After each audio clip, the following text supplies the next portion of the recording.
welcome. I'm Casey Metzlars, and this is another installment of the video series called Yoga and Mindfulness for Early Childhood Providers. Today I want to talk about using books and stories as part of a yoga and mindfulness practice with kids. When I was teaching elementary special ed, my very favorite thing to do with my students was read aloud. I was always impressed with how we could come together, multiple ages, multiple ability levels, multiple interests, and spend that time engaging and connecting. It was always the most peaceful time of day in my classroom when we did read aloud. So, of course, when I started teaching yoga and teaching yoga with kids, I thought I definitely need to bring books into the mix. And the biggest thing, so I'm going to walk you through some pointers and then give you some examples today. And read you a story and show you how I use movement with the stories. But the really biggest thing as you're selecting a book to go with a yoga practice is to pick what's relevant to your students. So in other videos I've talked about how knowing the kids you're working with is very important. So if you have the luxury of having repeated interactions with the kids you're serving, choose books that you know they're going to enjoy. Choose something that is relevant to their interests. Choose age-appropriate, that meet their attention span, stories or books. Or if you're going to choose something that's slightly, maybe it's a little more wordy than what they're normally used to receiving, be willing to break it up into multiple sessions and not maybe read the whole story at once, but focus on chunking it up for them. So just choosing that relevant and age-appropriate book, first of all, is a big deal. And I'll walk you through some examples of books I have here that I feel cover that for a variety of kids. But as you're choosing, you can think about if they're interested in animals, finding books with animals, lots of good illustrations of animals. Are they into vehicles, construction? And just choosing those topics mindfully. The next thing you want to think about is the energy you bring into the reading or the telling of the story. And it's so important that you come with enthusiasm for the book, or in some cases just telling a story without images. Is the story something you can get excited about? Are you willing to be silly and playful? I know I have a whole video dedicated to playfulness and enjoying the practice. So choose books that you really like and you can get enthused about. Be willing to do voices if you're comfortable with that. Be willing to use your body or ask for involvement in terms of drawing from the group, from the kids, ideas for how can we move like these characters. What sounds would be coming out of these characters right now? And then making time to ask open-ended questions as you read. Some of my favorite questions to ask are very simple. You can hold up the picture or the cover of the book and ask them, what do you think is happening in this picture? And then make space for the conversation to unfold.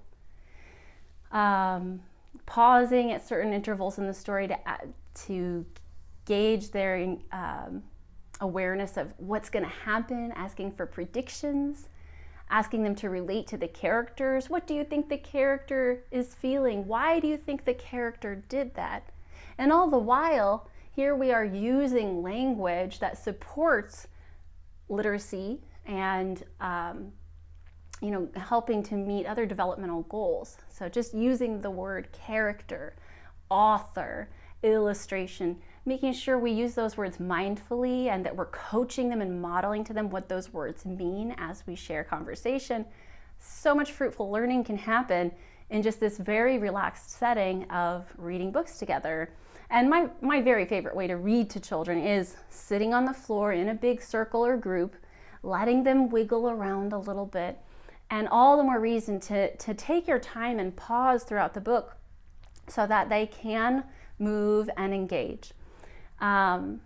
So, the last thing to think about with the book selection is important, how you read the book is important, and then when to use the book in your practice. There's a few ways to approach it. You could start with the book and, engage the class by saying, I'm going to share this story with you, and then we're going to act it out. So you can read the whole book and then move based on the story. If that's not quite working out, or their attention span is lacking and you notice they're not really following the book as much as you'd like, you can pause throughout the story and get up and move every few pages or so. And like I said earlier, don't feel like you have to finish a whole book every session. Finally, you could wait till the very end. So for example, you could choose a theme based around the book and do a practice where you're moving with that theme, and then read the story to help settle them down before the final relaxation. So any of these work with kids, but it always comes back to knowing your students and what they need. Okay, so let's look at some books, and I'll share a few yoga postures and techniques to apply. I'll just give you some examples here. So let's start with a really simple book. And there are plenty of books like this. It doesn't have to be this one, but I have done a yoga class with this book recently, and it went over really big.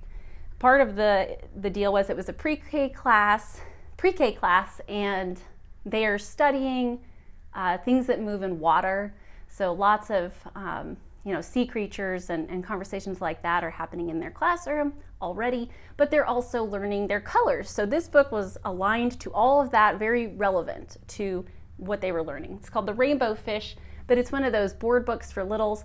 It's not the full Rainbow Fish story, it's just colors. And if you see here, like each page is just super simple. There's a color, focus, and then a creature. So for pre-K, this went over really big because all we're doing is, what's this animal? What's this color? Can you show me your starfish pose? And I really just let them create the poses. If they looked at me blankly, I said, this is the color blue, and what kind of animal? This is a whale. Maybe they didn't have an idea for a whale pose. I would suggest a movement. And I came with a list of moves we could do for each page, but I wasn't married to that idea. I remained flexible and let them sort of guide the movement a little bit. And that's the beauty of doing mindful movement with children. We don't get too hung up on the name of a specific posture or the exact alignment in a specific posture the way we might in an adult class. There's a lot of freedom. And really the big thing is connection. We had so much fun with the seahorse trying to move our bodies in the snake-like movement of seahorse. So picking a super simple book for, the very young students in your life, and then exploring movement playfully with them. This is a great example of that. What else do we have? Another absolutely wonderful book to work with multiple age levels is Eric Carle's Brown Bear, Brown Bear. And so of course, as you're reading Brown Bear, Brown Bear, you're meeting animals. And with each page, you can stop and act out the animal. You could also read the whole book and then ask them which animals they remember, and then revisit the book as you go through your yoga sequence. I also really like the way this book is written. The cadence of the book lends itself to read aloud. You can start to pause and have them repeat back or read with you once they learn the pattern. So this is one that I encourage people using multiple times. Bring it back every month or so, or every few weeks, and give the kids that feeling of success, that familiarity. And then you can make up your own bird pose. You can make up how we move when we move like a duck. You can focus on the sounds for some of them, and making sounds when we're doing it in the yoga and mindfulness setting can be linked to breath work very easily. So if we're gonna quack like a duck, we can coach them to take a big breath in, quack, quack, quack, quack, quack, and let them release the sound with that exhale. So making it making it fun, but also bringing the awareness back to the breath. With creatures like horses and dogs and any four-leggeds, you can get down on all fours and do all sorts of movement, getting them to strengthen their core, for example, by coming onto hands and knees and kicking their legs back and holding it there. You can get them to lift the leg up. You can get them to whinny and rear up like a horse, really getting into the character. And this is a super simple story. There's not a lot to it, so you can really pause a lot and play with each one.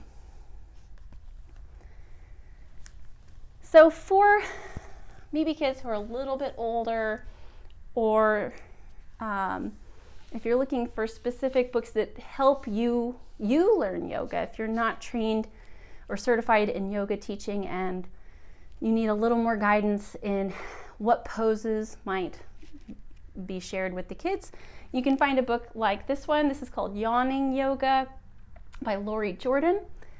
And there are tons of books on the market now with yoga, mindfulness in the title, specifically for you to learn with the kids as you practice. And this book is great because, well, for one, it's meant to help kids transition to quiet time or bedtime, which is difficult for some kids, especially if they're overstimulated a lot and you're wanting to calm them down. This is the kind of book you might use.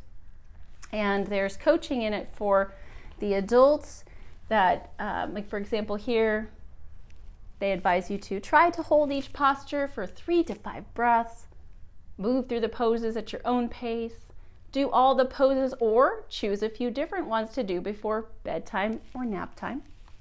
Each exercise should feel good and get you ready for bed or nap time. And you can share that with the students, and then once you get into the story, you gauge their attention span to see how much of it you can do, because this is a pretty long book and there's a bit of writing in it.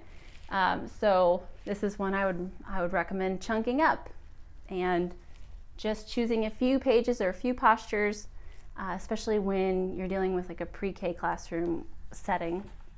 But I love, love, love the imagery. For example, in mountain pose, we see a girl who's literally a mountain, and it coaches you through how to do the pose. Stand with arms at your side and feet hip distance apart. Keep your eyes focused on a point in front of you. Breathe in and out, imagining you are a mountain. Very simple, very useful guidance for those of us who might need more coaching in how to share yoga with kids. So really wonderful book, lots of support here, and there's plenty of books like it out there.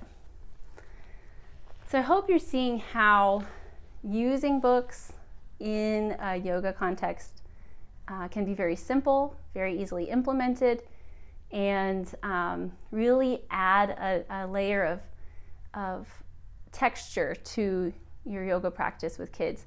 The last book, or kind of book I want to bring up, is stories that lend themselves to either just being orally passed on. So I have a book, it's a Waldorf inspired book called Tell Me a Story. I will post links in this video for you to these books, but that book has very few illustrations, and some of the stories are so simple that you could probably, with some practice, memorize and retell it orally to the kids. And there's a lot to be gained from letting go of focusing on illustrations and really just telling the stories to kids. So if you're a storyteller and enjoy that process, Tell Me a Story is a great resource with all kinds of seasonal stories that teach particular morals or lessons. You could also rely on things like Aesop's fables and fairy tales and sort of tell your own shortened version of them in a way that engages the kids and also focuses on some kind of mindfulness or movement practice. One of my favorites from the book Tell Me a Story has to do with a little old lady who is growing tulips in her yard, and every time the wind blows, the tulips move, and there's this little, cadence to the story of repeating like the tulips back and forth and back and forth. And you could create a little flower garden, have the kids pose like a flower, and then you can blow on the classroom and they sway in that wind. Very, very, very imaginative with how we engage them in moving like the story. So just going out there, maybe even stepping out of your own comfort zone to create stories with them as you explore storytelling together. So I hope this video has been helpful, has given you some ideas of how to incorporate stories into your yoga practice with kids. If you have any questions, as always, send me a message or comment, and I'll do my best to connect with you. And the big takeaway that I hope you've gained from these videos is that yoga with kids is meant to be fun, meant to be playful, and let's stay focused on what really matters, and that's connection. Connecting with the child, connecting them to their own bodies and their breath, connecting them to movement that helps to build stronger bodies, and connecting with the present moment, because this is where life is unfolding, in the here and now. And what better way to engage with kids than through books and stories? Thank you so much for your time. Please enjoy doing yoga for yourself and with the kids. May your days be happy and healthy. Thank you.